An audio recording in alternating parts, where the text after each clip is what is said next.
तो नुआ संसार तोते अभिनंदन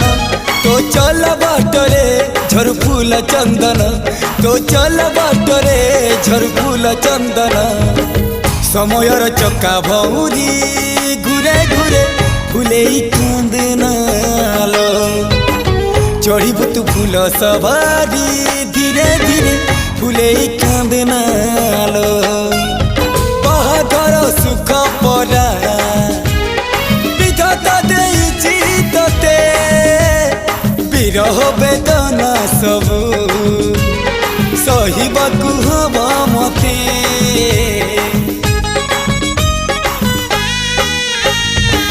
सिंथी तो रहेला सिंदूरी धारे धारे फुले कांदनालो चढ़ीबु तू फूल सवारी धीरे धीरे फुले कांदना।